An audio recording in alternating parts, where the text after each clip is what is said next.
Comes with a handy storage compartment. It's a great gift for sofa surfers. Whether you're sitting, lounging or lying down, get the perfect view with Pillow Pad Foldaway. Only $19.99 from Asda, Dunelm, Morrison's, Tesco and jmldirect.com.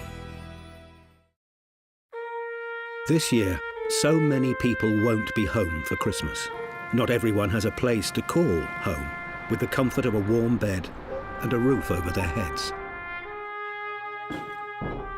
Or somewhere safe to wake up on Christmas morning.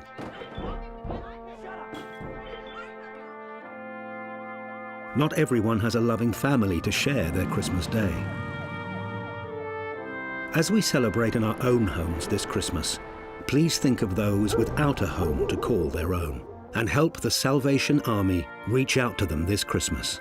Just £19 could help us give people a fresh start off the streets, bring comfort and support to families in poor housing, and get youngsters like Jake started with a place to call home. So please, think of those with no home this Christmas and call 0800 840 1234 to give £19 to the Salvation Army. Thank you.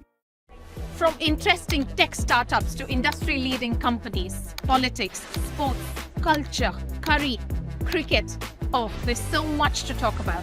Like me, if you too thrive on interesting conversations, this is a show you cannot miss. Watch this space to know more about all matters and all people that make Britain what it is today. Out of Britain, with me, Radhika Iyer.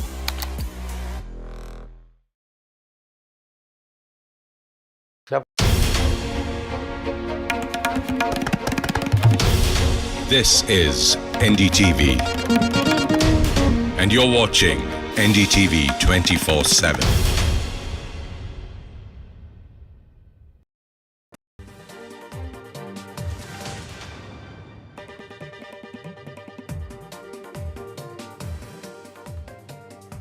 Hello and welcome. This is India Global. I'm Gaurie, Dwivedi. Let's get you the headlines this Monday evening. First up, Japan's Ishiba wins Prime Minister vote amidst massive scandal. Ishiba has been re-elected hours after his cabinet resigned. COP29 opens in Azerbaijan for talks on climate finance. Delegates from nearly 200 countries attending. Negotiations seek increase in a $100 billion target for developing nations. Brampton Hindu temple attack organizer has been arrested. Indrajit Gosal charged with assault with a weapon. Kremlin denies reports of talks with the president-elect Donald Trump. Russia says the reports of Donald Trump and Vladimir Putin speaking are just pure fiction, and says that Putin has no concrete plans yet to speak to US President-elect Donald Trump.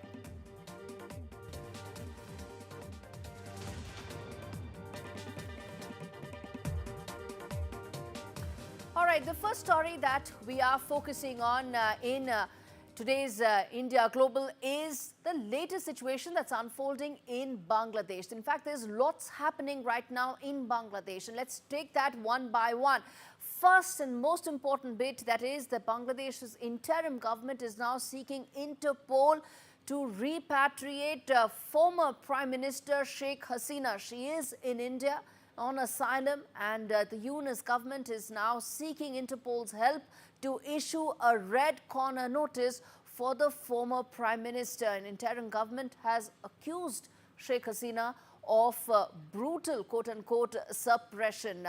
Now, what really happens in the event of a red corner notice? How does it function? Remember, Interpol is a multinational, multi-nation police agency that's headquartered in France. How does it work? Can it really ensure the repatriation that Bangladesh's interim government wants to? Let's first take a look at this report that my colleague Disha Bakshi has filed to really understand what this red corner notice is all about. Then we come back and talk more about the big picture that's unfolding in Bangladesh.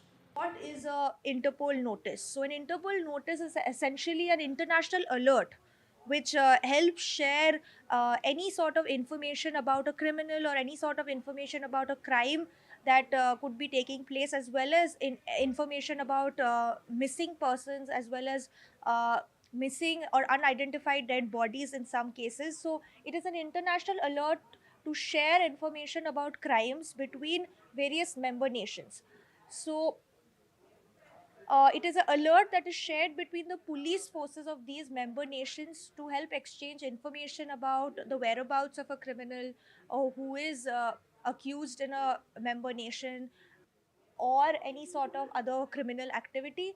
Now, these Interpol notices are color coded. As I mentioned, the Yunus government is attempting to issue a red notice, which is for wanted persons and persons who are facing trial in a particular member nation. Now, some other color coded notices are the blue notice, which basically seeks additional information about the whereabouts of a certain wanted person, whether it comes to their location, uh, and any other such details that could be crucial in order to apprehend them. Now, the Interpol's green notice is for warnings and intelligence. So, it is to share intelligence on any sort of warning between member nations of a possible attack or a possible criminal hiding in a particular member nation. Now, in terms of yellow notice, it is for missing persons. So, in case, and this is especially, this notice is used for minor individuals, if they are, say, missing in a particular country. This notice is used to share information in case any information about the missing person has been found, or the person itself has been found in, say, another member nation. So these are some of the color coded notices that help the police forces of these different member nations exchange information in an efficient. Okay, so that is really to understand what the Interpol can possibly do. There are several notices that it can issue. Now, Sheikh Hasina, with regard to Sheikh Hasina, Mohammed Yunus's government is now seeking a red corner notice.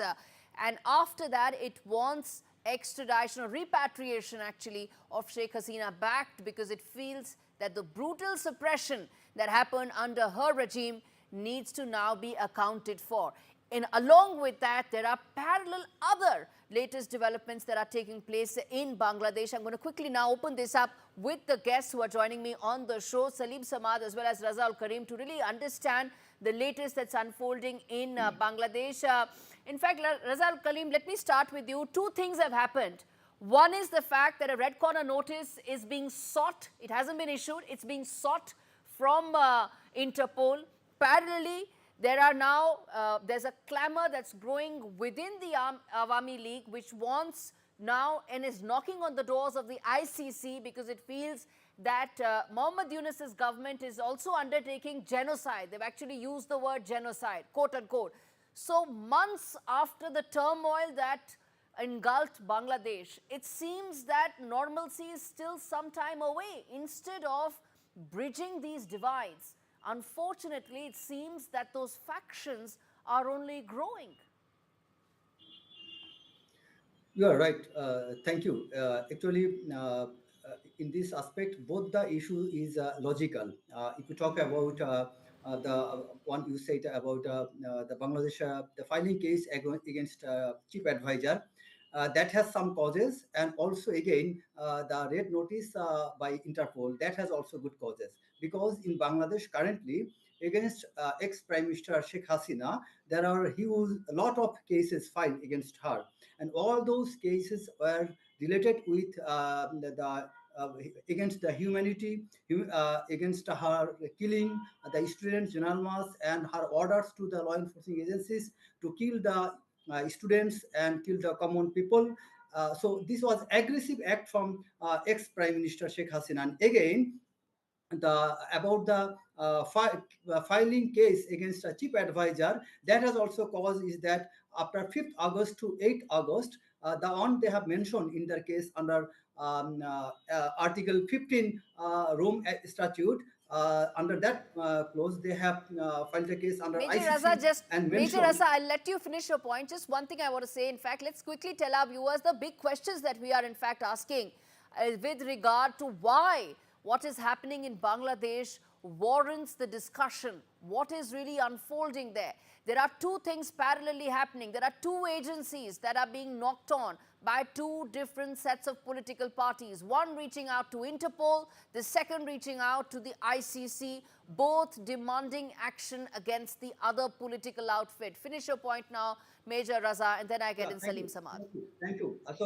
You are right. So from the ICC, if the ICC accept the case from Awami League, then ICC also take it into consideration that what happened before 5th August. Because before 5th August, there are a lot of mass killing. So if you call it, if you term it as genocide after 5th August, then what happened before 5th August, that must be taken into consideration. That is also part of genocide. Fair enough. So let me now get in Salim Samad on this. Salim Samad, now the question is very, very clear, which is that as these parallel agencies are being brought into the picture, as parallel probes are being sought, one by the Awami League, second by the political opponents of Awami League, which are now in power right now, what happens to Bangladesh? What happens to the whole aspiration of walking towards normalcy? How far away is now Bangladesh from that goal? Thank you for having me. First of all, you are possibly concerned about the two agencies. ICC is definitely a different entity where the Awami League leaders who have filed case against Professor Yunus. Unfortunately, Professor Yunus was not in power. She was out of the country. He has not taken oath on Dr. Yunus, in fact, took oath on the 8th, and their allegation is against Bangladesh or the leaders of Bangladesh or the management or the administration of Bangladesh from 5th to 8th, where there was no government at all. There was no police, there was no law enforcement, there was no administration. It's absolutely a chaotic situation from the up to the 8th. Okay, so has chaos ended now? I take your point that Mohammed Yunus, Professor Yunus was not in government then. My question is very simple, which is that has chaos ended now? What kind of chaos you're talking about? You tell me. There is one political outfit knocking on the doors of Interpol, one knocking on the doors of ICC. Okay, Interpol. So let's talk about Interpol. Interpol, if you look into the website, you'll find hundreds of international terrorists are on the list. Interpol hadn't done much about getting those terrorists or the most wanted people. It was very hardly they have found somebody to take them to the court. So this is one issue. If you look into whatever the terrorists there, if you're talking about Al-Qaeda, if you're talking about ISIS, they have done nothing. So I am not very hopeful about Interpol. Interpol is much, yes, you can definitely point your fingers and say, yes, there is has been included in the red notice of the most wanted. That's it. Major Raza, I have two questions. Okay, two questions I'm going to ask to both of you. First is the fact that there seems to be a certain shift in the position of Bangladesh, which had earlier said that they will not be seeking a repatriation of Sheikh Hasina. They would not be seeking her extradition. And now there is the Law Minister of Bangladesh making it very clear that they want extradition, and they are, of course, knocking on the doors of Interpol. The question is, what has changed? Actually, basically, you need to understand that where the current government is focusing. Current government is mostly focusing for the interest of the nation. And accordingly, Dr. Mohammed Yunus and his advisors, they are seriously working to build the nation, build the country, because previously, before 5th August, there are a lot of turmoils went through. So all on a sudden, you cannot repair everything. But again, after 5th August, for certain period, there was no government, actually no authoritarian. So after 8th August, the new chief advisor and his team. No, my question was what has changed? I was not asking you for chronology, sir. I understand that. I'm coming to your point. So the change is that actually the moment the government is trying to bring certain positive changes, right at that moment, the Awami League and the other associated agencies, they are not cooperating. Especially that our law enforcement agency that is not still repaired. Our especially internal domestic, our discipline is not still okay. Our forces and our paramilitary forces, our border guards, our internal disciplinary forces, all of them are working together. But we Right. need certain time. Right. It's been And it's been it's and been a big change 96 is days, there. sir. It's been 96 days since the political upheaval started in Bangladesh, and it felt that maybe it is inching towards normalcy. These developments seem to indicate that isn't the case. Salim Yeah, Samad, yeah. right. Salim Still, Samad, I have still, one still, question. I'll come back that to is you, the sir. I'll reason. come back to you, sir. Yeah. Okay, finish your point. Finish your point. Yeah. Yeah, that is the reason our national election time is not declared, because Okay. the country is still not stable. If the country would have been declared stable, then the election, national Fair election enough. date would Elections are have been not being declared. announced because you don't know when stability will Yeah, return. But the other side to it, Salim exactly. Samad, is that now there is a decision that's been taken by the government that whatever decisions this interim government will take will hold true as and when elections take place, as and when a new prime minister comes in. These decisions, the ones that are being taken right now, will not be tested in court. Is there a sense in some intellectual quarters in Bangladesh that this indicates that it is moving away from accountability?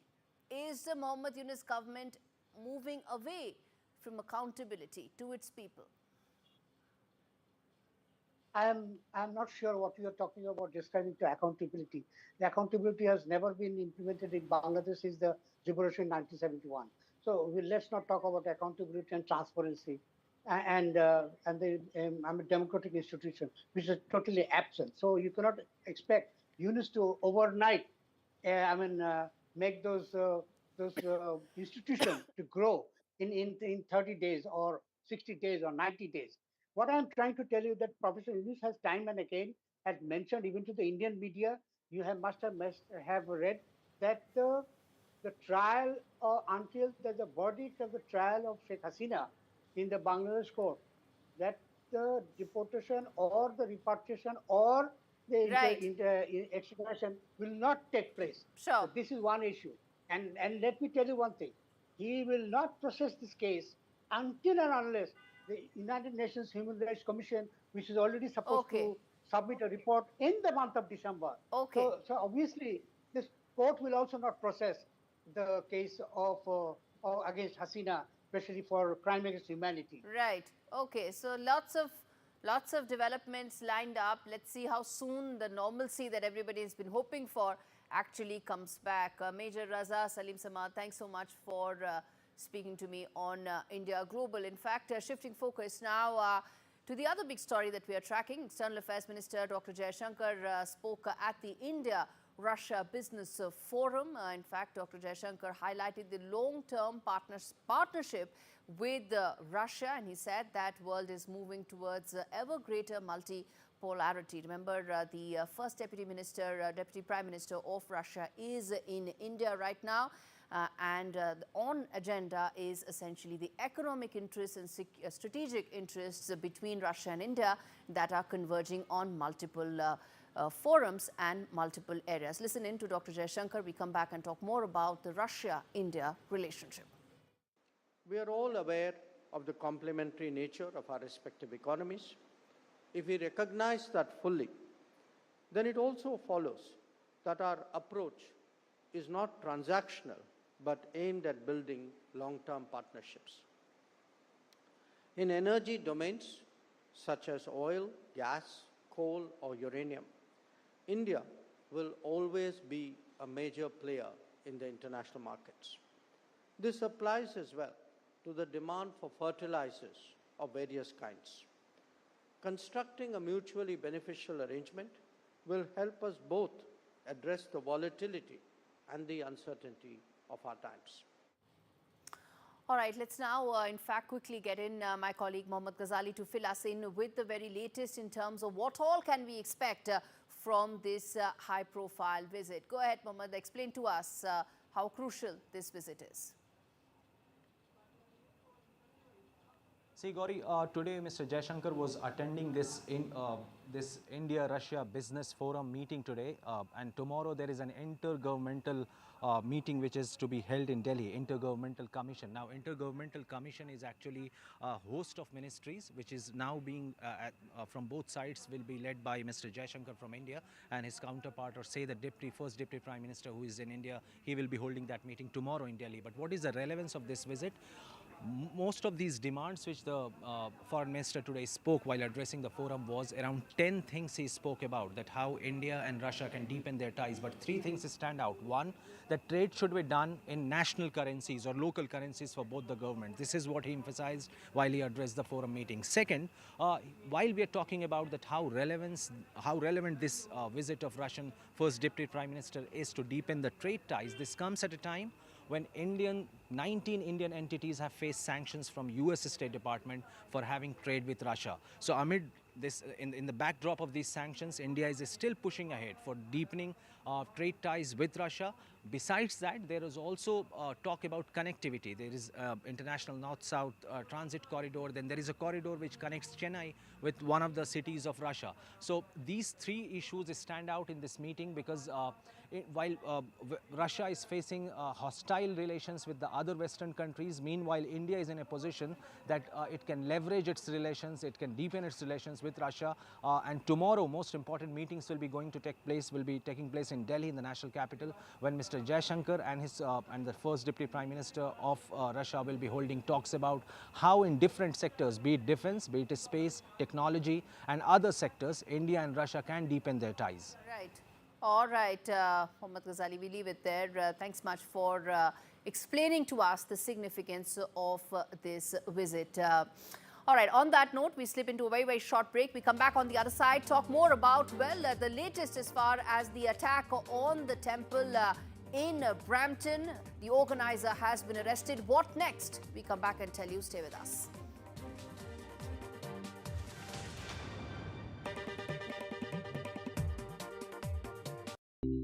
At Tesco Mobile, that Black Friday feeling lasts longer.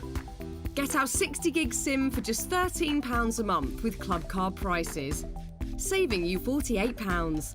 And what's more, that price is frozen for your whole contract. Plus, you'll get an extra £20 worth of club card points for even more value, turning Black Friday into Black Friday. It pays to be connected. Search Tesco Mobile. Every little helps. Engage and excite your pets with Chuckle Chums from JML, the interactive dog toy that keeps your furry friends engaged with boundless joy. Just shake to activate and watch your pup's eyes light up with excitement. And it switches itself off when they're done. It's great for both dogs young and old. Choose from 2 adorable designs and treat your furry friends to engaging play this Christmas with Chuckle Chums. Only $14.99 from Asda, Morrison's, Robert Dyas, Tesco and JMLdirect.com. JML, your Christmas made easier. We all know animals have feelings. They depend on kindness, just like you and me. So imagine how they feel when they're beaten, starved, and unloved. Every minute, the RSPCA is called on to save animals in physical agony and mental torment. It's unbearable to see the pain in their eyes. We refuse to give up on them, but to rescue them from a life of fear, we urgently need animal lovers like you to donate today. Please call 0800 121 4259 or text KIND to 84902 to give £2 a month to the RSPCA. Your gift will help fund more life-saving rescues, more emergency treatment, and more gentle rehabilitation. Every month, you'll be helping to keep animals free from pain and sadness, so they can find the comfort and joy they deserve. Right now, across the country, thousands are suffering deliberate harm. But together, we can show animals what kindness feels like. Together, we can rescue them. So please, call 0800 121 4259, text KIND to 84902, or visit our website to start your monthly donation today. Thank you. With Post Office Over 50s life cover, enjoy peace of mind knowing your family will receive a guaranteed payout when you're gone. UK resident 50 to 80, your guaranteed acceptance. no health checks, and from just £1.15 a week. Plus free 24/7 GP access with the health and wellbeing benefit. Purchase and receive a £125 gift card for amazon.co.uk, Tesco or M&S. Call Post Office on 0800 171 2211. के अंदर वो हैं।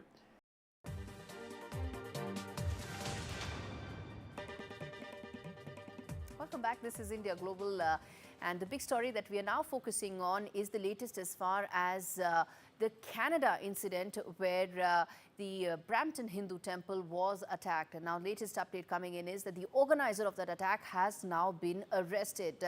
The Sikh for Justice coordinator Inderjit Gosal was charged with assault with a weapon. And remember, Sikhs for Justice is a banned terror outfit in India.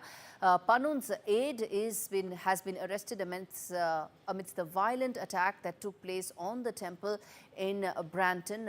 Pro-Khalistani protest took place outside at the Hindu Sabha Mandir, and that led to that very violent attack that took place. Inderjit Gosal was considered and is considered Panun's lieutenant.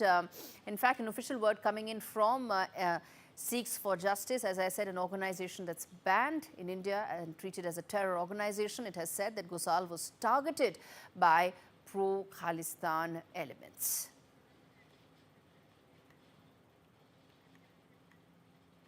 All right, the latest update coming in as far as the US elections results and the impact that could happen as far as the India-US relationship is concerned. External Affairs Minister Dr. Jaishankar has said that, in fact, he's exuded confidence that the Indo-US ties will only bolster during President-elect Donald Trump's tenure. Dr. Jaishankar has said that India is unfazed by Trump's return, and India is not concerned by the outcome of the US elections. And in fact, he highlighted Prime Minister's rapport with successive presidents of United States, including Donald Trump. He said that Prime Minister is among the first 3 calls that were made by President-elect Donald Trump.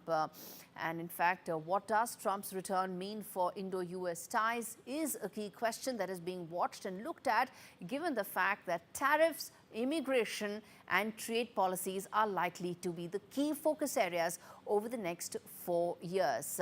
Listen in to what Dr. Jaishankar said when asked about the future and the next course of the Indo-US relationship under Donald Trump's tenure. Prime Minister was among the first 3 calls, I think, that President Trump took.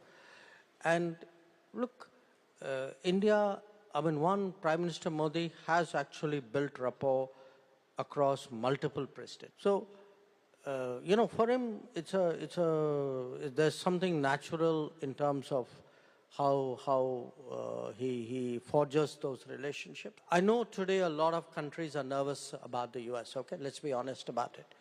We are not one of them. All right, on to the latest as far as COP29 is concerned. It's opened in Azerbaijan with focus as far as climate funding is concerned. Remember, this is an organization where all issues related to climate are likely or expected to be thrashed out. Climate funding being one such primary and key area of focus. Delegates from nearly 200 countries are attending COP29, and negotiators are seeking an increase in a $100 billion annual target. India is also set to focus on both climate finance as well as accountability, areas that impact developing countries the most. And next 10 days, we will know what is the final outcome of these negotiations.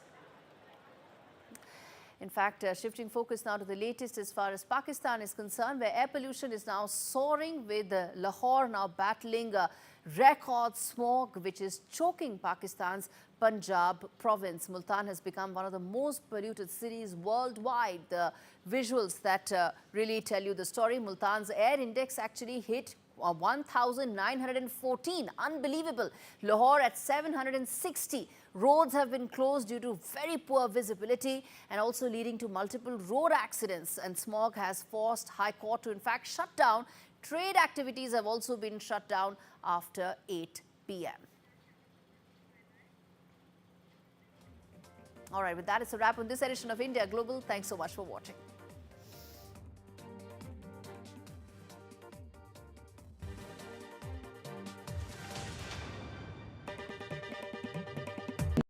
Hey, look at our Simply Safe home security system.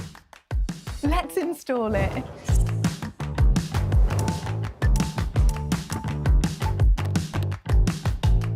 We need another camera. What for? They're collectibles. What? Now we've got a camera each. Yay! Save big with our Black Friday offers. There's no safe like Simply Safe. Glasses Direct. Get yourself a great big deal on your new glasses. Right now, at Glasses Direct, get 2 pairs from £15. That includes your lenses and free returns. No quibbles. Oh, now we've got your attention. It's easy to see why we're trusted by over 3 million UK customers. For a really big deal on your glasses, you should go direct to glassesdirect.co.uk. It's that time again as citizens put their doors in the draw for People's Postcode Lottery's biggest ever prize pot. In the December draws, you and your neighbours could win a share of £32.5 million. Whether you own or rent, absolutely any door can enter. Sign up before midnight on the 1st of December. A share of £32.5 million could be yours, but only if your door is in the draw. Unleash the power of hands-free lighting with NeckBright from JML. The powerful and versatile wearable neck light. Easily adjust the direction or how bright you need the light. The lights are also detachable, and the magnetic base lets you attach it to any metal surface, giving you the right light when and where you need it. Discover the ultimate hands-free lighting solution this Christmas with NeckBright. Only $19.99 from Asda, Argos, Dunelm, Tesco and jmldirect.com. JML, your Christmas made easier.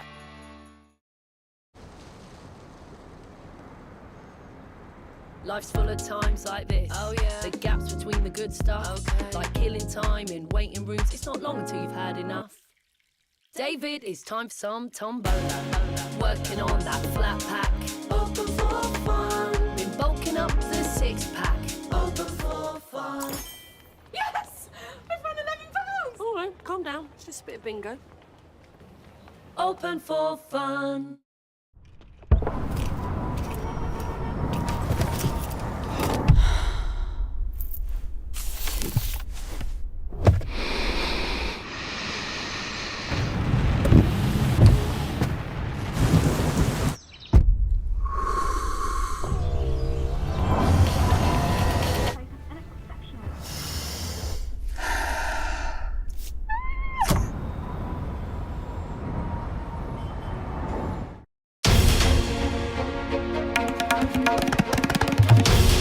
This is NDTV, and you're watching NDTV 24/7.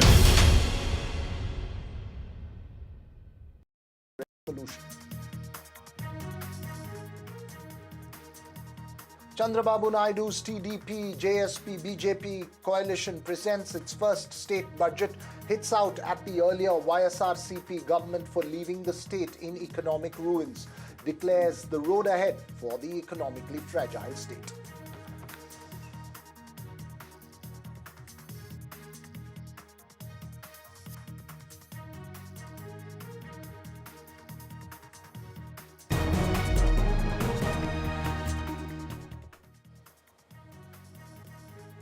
Well, the top story this evening, as the campaign for the by-elections to 3 assembly constituencies in Karnataka, remember 3 crucial constituencies, came to a close, there was both acrimony, aggression and derogatory remarks. State Minister for Minorities and Housing, Zamir Ahmed Khan's derogatory reference about Union Minister H.D. Kumaraswamy led to a strong reaction from the JDS and a demand for Zamir Ahmed's resignation. Chief Minister Siddaramaiah, meanwhile, in North Karnataka, threw an open challenge to Prime Minister Modi to prove the allegation against the Karnataka Congress of sending 700 crores to fund the Maharashtra polls. The political temperature clearly soaring.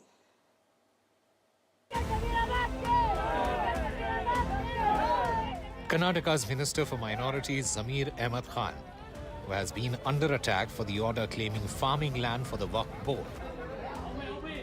He has landed himself in another controversy.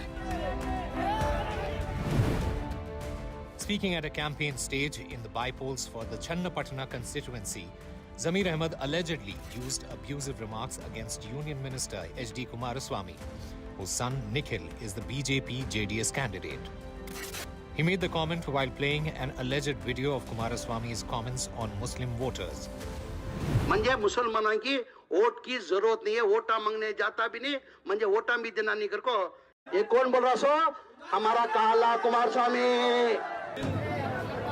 H.D. Kumaraswamy and Zamir Ahmed are friends turned rivals who had similar exchanges in the past, and the minority votes are crucial in the battle for Channapatna. The JDS has now launched an offensive against Zamir Ahmed, demanding action against him. जो उन्होंने हमारे कुमारस्वामी जी के बारे में बोला है, उनकी कितनी छोटी सी सोच है, ये बताता है सबको। हमें पता है हमारे कुमारस्वामी एकदम हीरे हैं, सोना है, हम जानते हैं, और आपको रिजल्ट भी जल्दी मिलने वाला है। Karnataka Minister Zamir Ahmed Khan's racist salam at the Union Minister Kumaraswamy has evoked reaction from all quarters. The Chief Minister Siddaramaiah is yet to react, but the JDS is adamant on Zamir's resignation. BJP also chimed in as the abusive remarks snowballs into a political slugfest. Mr. Zamir Ahmed to call anybody like anything and keep on going. But still I insist that this report should be withdrawn, notice should be given. If somebody is, if he feels that somebody has committed, then let him give his report. Meanwhile, in North Karnataka, Chief Minister Siddaramaiah took on Prime Minister Modi and challenged the latter to prove his allegation that Karnataka Congress had sent 700 crores to fund the Maharashtra campaign, sparking another face-off. ನನಗೆ ಆಶ್ಚರ್ಯ ಆಗುತ್ತೆ, ಈ ದೇಶದ ಪ್ರಧಾನಮಂತ್ರಿ ಇಷ್ಟೊಂದು ಸುಳ್ಳು ಹೇಳ್ತಾರಲ್ಲ ಅಂತೇಳಿ ನನಗೆ ಆಶ್ಚರ್ಯ ಆಗುತ್ತೆ. ನಿನ್ನೆ ಎಲ್ಲೋ ಭಾಷಣ ಮಾಡ್ತಾ ಹೇಳಿದ್ದಾರೆ, ಮಹಾರಾಷ್ಟ್ರದಲ್ಲಿ ಚುನಾವಣೆಯಲ್ಲಿ ಪ್ರಚಾರ ಭಾಷಣದಲ್ಲಿ ಮಾತು ಹೇಳ್ತಾ ಹೇಳಿದ್ದಾರೆ. ಕರ್ನಾಟಕದ ಕಾಂಗ್ರೆಸ್ ಅಬ್ಕಾರಿ ಇಲಾಖೆಯಿಂದ 700 ಕೋಟಿ ರೂಪಾಯಿಗಳನ್ನ ಸಂಗ್ರಹ ಮಾಡಿ ಮಹಾರಾಷ್ಟ್ರಕ್ಕೆ ಕಳಿಸಿದ್ದಾರೆ,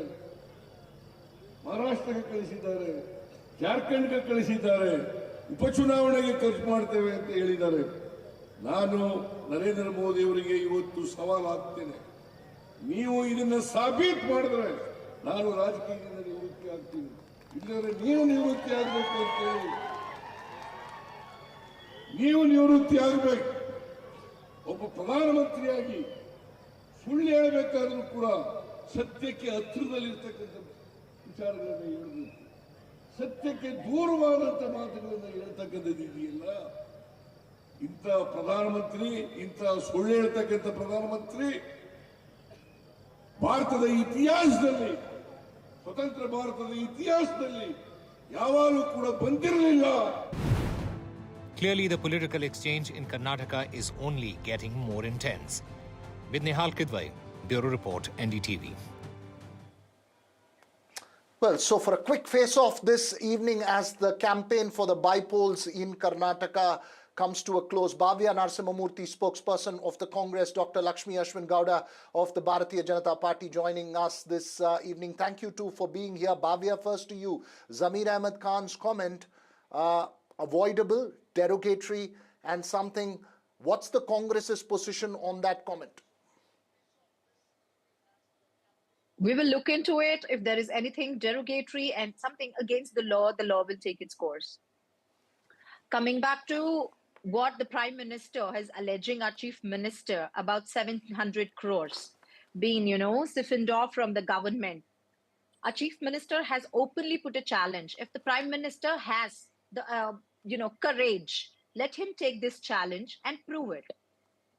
Whoever wins will stay in Lakshmi power. Gowda, the other person respond will to what the resign. Congress spokesperson has said. Let the Prime Minister actually take this challenge if he can. If he has the courage, let him face the Chief Minister. It's, there is a dignity to the position of Prime Minister. It's a Let Lakshmi Gowda Every respond to what you he said. makes should be backed by facts. It is the Not It is just the for words, saddest he can state just of make. affairs. It is the most saddest state of affairs that democratically elected political representative like Mr. Zamir Ahmed, who can flag or castigate using derogatory and racist and untoward and uncanny remarks about another democratically elected person, the two are union minister like H.D. Kumaraswamy, is highly unacceptable and it is highly condemnable. The party has had the history of protecting and even honoring the people who are involved in making the untoward remarks and those who are making derogatory remarks like Sam Pitroda earlier. And the party hasn't taken any action till now. The party should come forward should take the cognizance of the matter first and should sack him and tell him. Lakshmi, the party says, the Congress spokesperson has said they will look into it. If they do find it derogatory, action will be taken. The Congress spokesperson has raised the other issue of Siddaramaiah, Chief Minister Siddaramaiah throwing a challenge to the Prime Minister. Is there proof of the allegation made against the Karnataka Congress? Your response to that?